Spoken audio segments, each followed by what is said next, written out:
is yours. Thank you very much, Vasily, and other old friends around the table. I'm delighted to be back. I was last here intensely in the period 2004, 5 and 6, Maidan 1 time. And so I'm going to make my contribution under four little headings. One is called Back to the Barricades. The second is Into the FTA plus Jungle. And the third is Modeling the FTA plus Jungle. And the fourth is the strategic implications for the EU of the Euromaidan now. When I say back to the barricades, I mean today one cannot, I know I've got to be a good boy and talk about the economics of the FTA, and I will do that, I promise. But you cannot come to Kiev today and not think and be influenced by what is happening down at the Maidan. Personally speaking, I've been at several barricades. Young man, Paris 1968, Moscow 91, 93, and then of course 10 years ago the Orange and Rose revolutions. I was in Gezi Park, Taksim Square this summer, and of course we've had the initially stimulating but then disastrous Arab Spring barricades of Tahrir Square.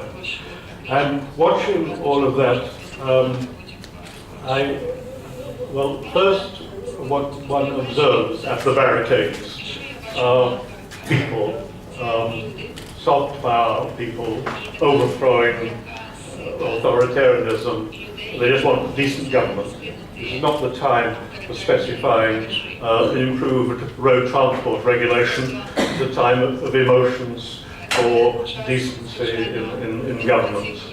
And now we observe time and again how strong this, if you like, soft power is. But then, watching how the Arab Spring went bad these last years, I felt obliged to look more systematically at the track record of revolutions from 1789 onwards. And actually, first of all, it's sobering, but there's a positive message, I think, for Ukraine here. The sobering message is most revolutions turn out very badly indeed. 1789, the guillotine, 1917, Russia, 1911, China, Iran recently, and many other cases. The only exception, only real exception, has been that of Poland, Czechoslovakia, the Central European states with their post-communist revolutions 25 years ago. And this is the point here. I mean, we saw Maidan 1 was, let us say, disappointing, to say the least. It didn't have a reign of terror like in 1789 or 1917, but it didn't really deliver. But then, what is the message now for this association agreement in this context?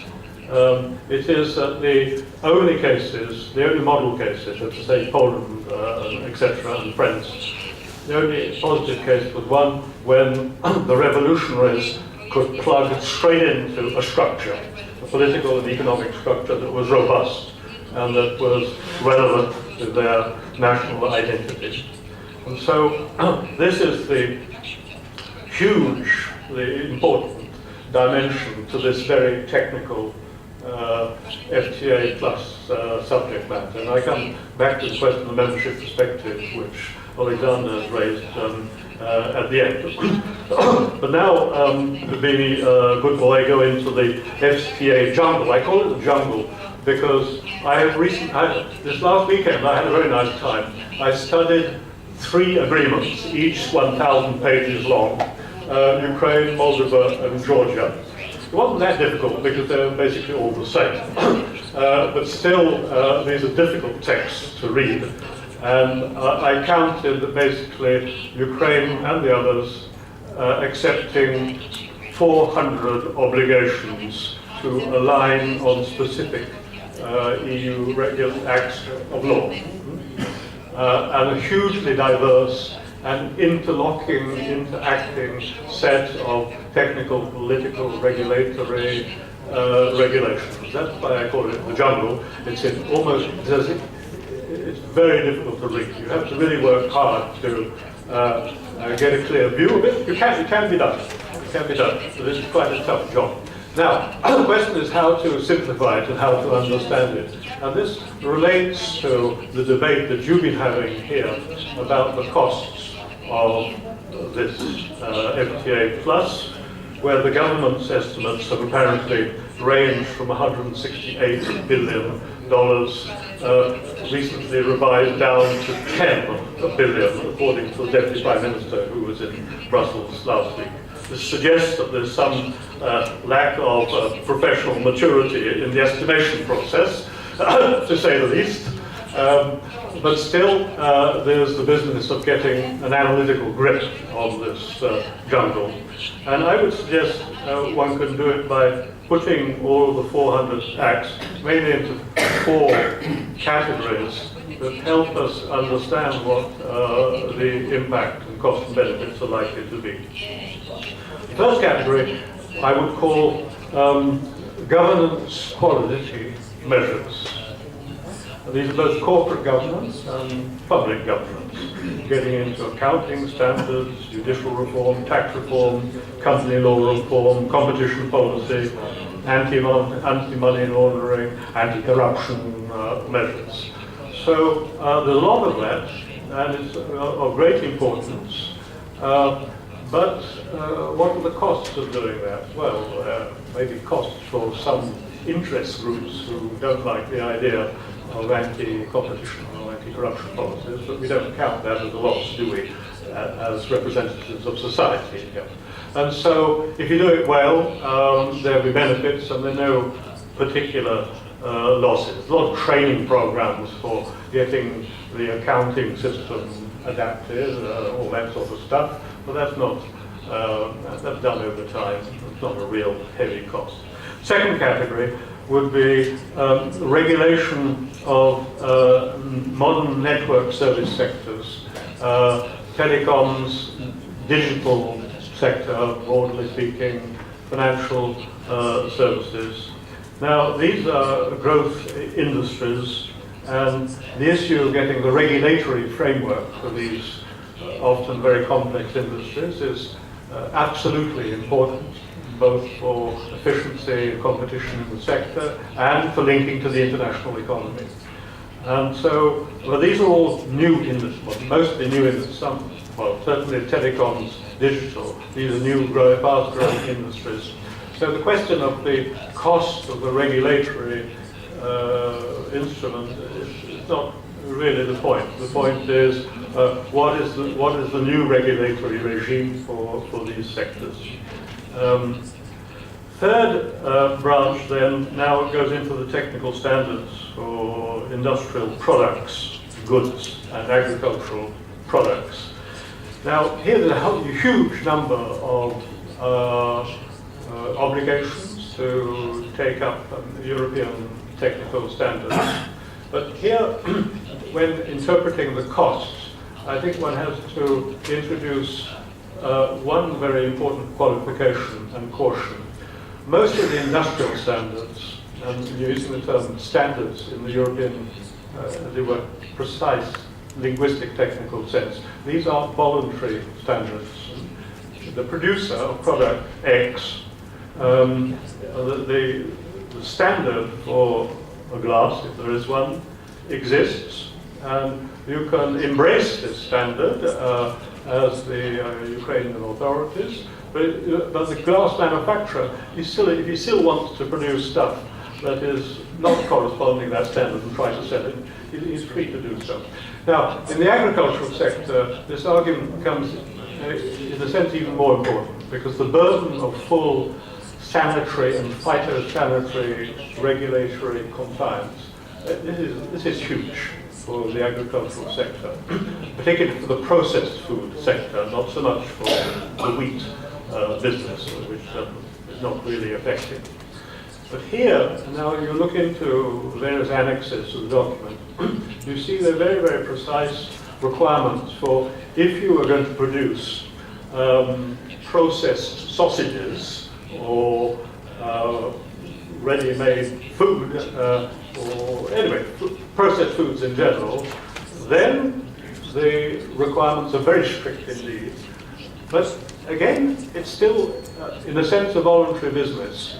Enterprise X can be seriously interested in the European market. It has a production chain, and there has to be traceability of the food going into that train. But that chain and that factory can get its certification and following regulation 503 and get on with its business. But another enterprise not interested in going into the international market doesn't have to do this. And so this is a voluntary aspect of the standards business which has to be taken into account by those who are perhaps sometimes overestimating the burden of these standards. Now, the final category, maybe it's the toughest one, is where various regulations, such as for the environment and safety, affects very much the existing stock of heavy investments, for example, in the metallurgical industries, which is in the energy sectors. Now, here, the costs of transforming old plants can be very heavy, indeed. On the other hand, new investments, new investments will naturally conform these days to international standards if the management is sound. Now, in this business here, I think it is very important that you bring out, I mean, Ukraine, you bring out what your worries are and document it very carefully and objectively, and then show it to the Commission and see what can be done. So that's a categorization of it. I'd like to say that I go into the modeling business now. Now, I'm very interested in the presentations of your lovely diagrams with all of the squares. Beautiful work. I haven't seen it done like that before. Anyway, and then I come to Christina's three stages: tariffs, non-tariff barriers, and then what she called the inflow of investment. So my comments on this are as follows. First of all, the business of quantifying the impact of removal of tariffs, that is a well-established business to know about. And there's a general equilibrium model, box of tricks that can be used. But this is not the heart of the matter. You know? I mean, it's important, but it's not the heart of the matter. But then you get into, well, what is the heart of the matter? And here, Christina, you have a go at quantifying the non-tariff barriers, and then whatever it is by way of policy improvement that induces the inflow of investments. Now, because the specification, technical specification or quantitative specification of those two steps is extremely difficult. You have to do it with heroic simplifications. But that does not mean that the business has to be dismissed or not taken seriously. Because what we are looking at, I think, now the different modeling techniques, not general equilibrium modeling.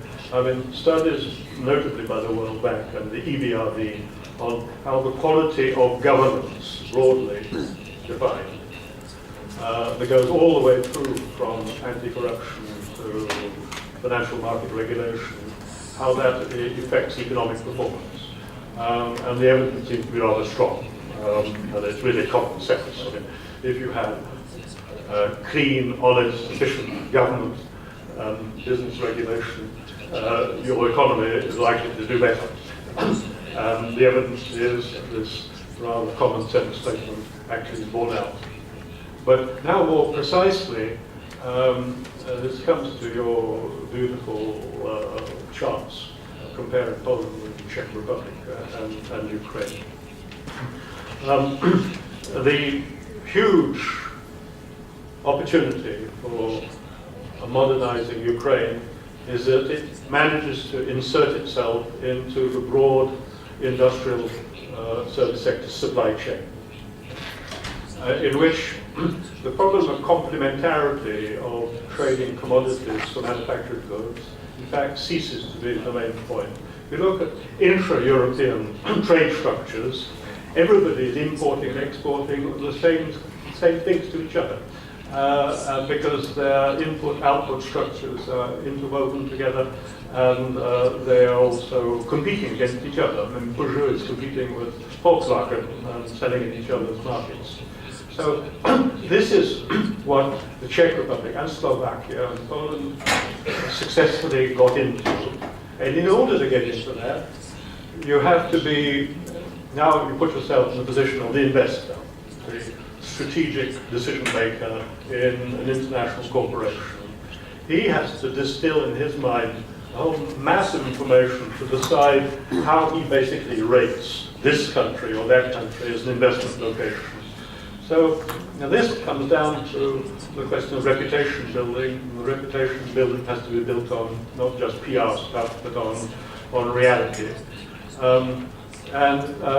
This is where the prospect of the FTA Plus, if seriously implemented, could be decisive. And it also contrasts 180 degrees, 100% or 180 degrees with the Russian Customs Union proposition, which means locking oneself in behind a Russian protective tariff and absolutely cutting oneself off from this prospect of a competitive, internationally diversified industrial sector, including the machine engineering to which you refer, and many other sectors. Finally, now on the what I call the strategic implications for the EU in response to this ongoing drama down there in the Maidan, in the Euro Maidan. Now, I'm an independent person, you know that. I used to work for the Commission a long time ago, but I'm certainly here and not representing Cathy Ashton, although I follow very carefully what she and Stefan Füle are doing.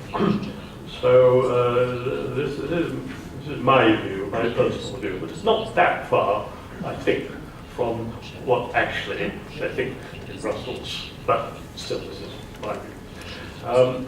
Now the first is indeed the membership perspective question.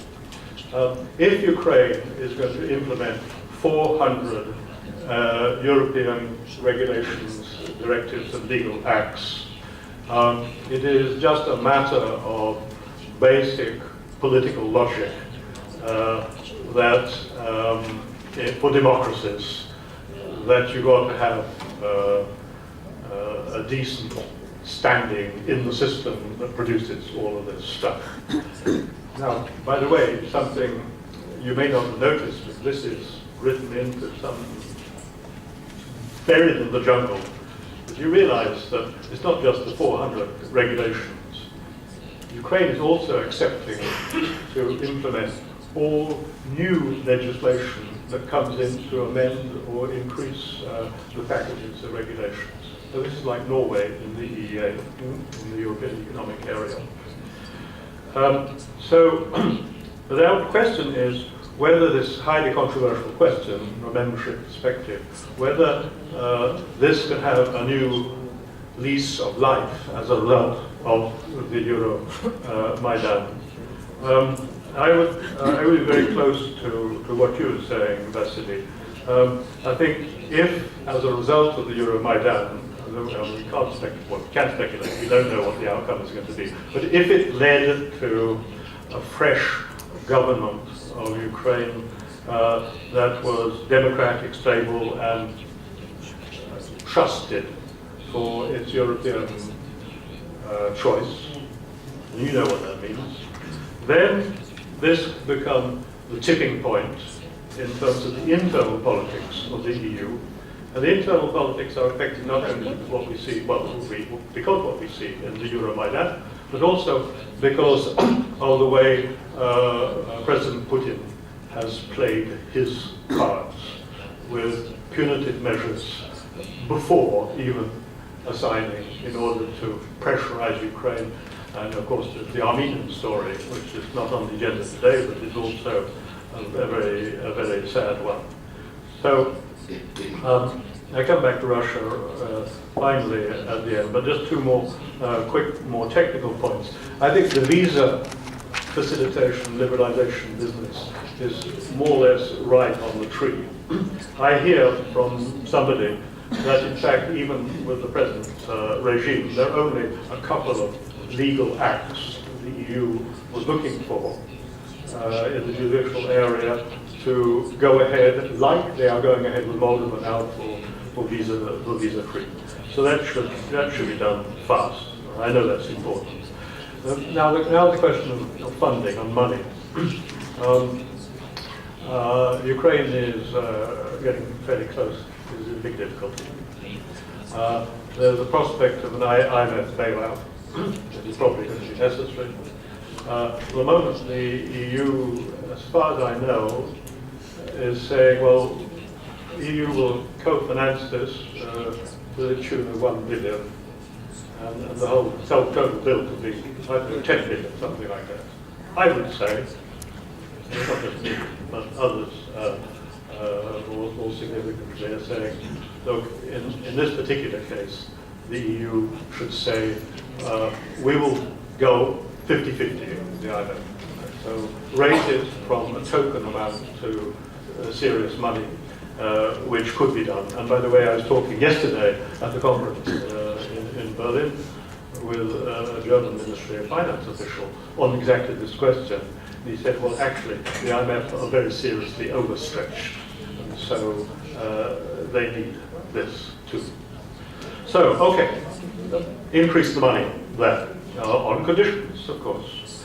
And then finally on the Russia point.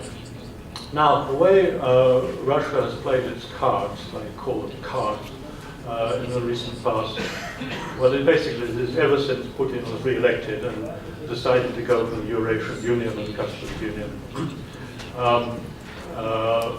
From that point, it was clear that Putin was backing away from, let's say, the Medvedev preference for a modernization partnership with Europe. So he wanted to do it differently, he is doing it differently. But then in this last year, of course, the thing has taken a very nasty turn with these punitive or increasing coercive measures, which were described yesterday at a conference I was at as basically, this is Cold War style. I mean, it is really objectionable pressurization. Now, in this case, what should the European Union do?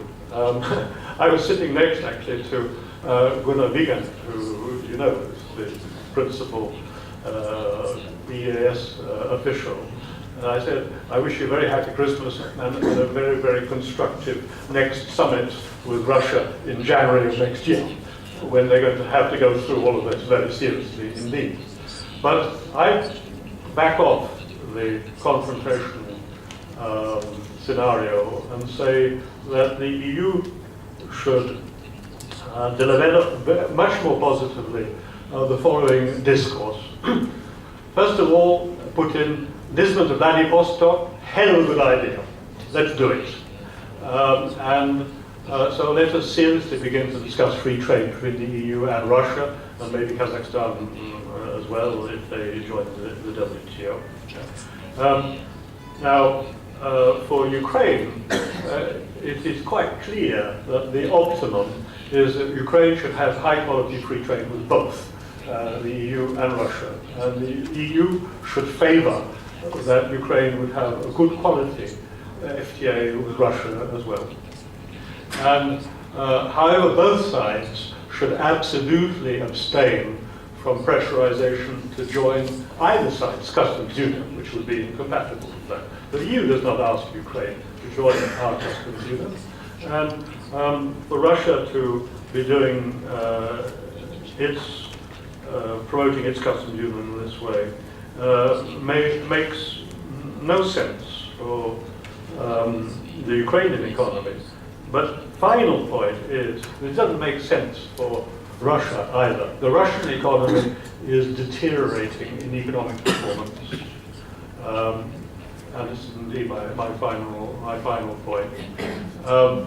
Russia's economy, its industrial, non-commodity economy, needs modernization badly as well. And if they wanted to do free trade with China, I'd say go ahead, but they won't.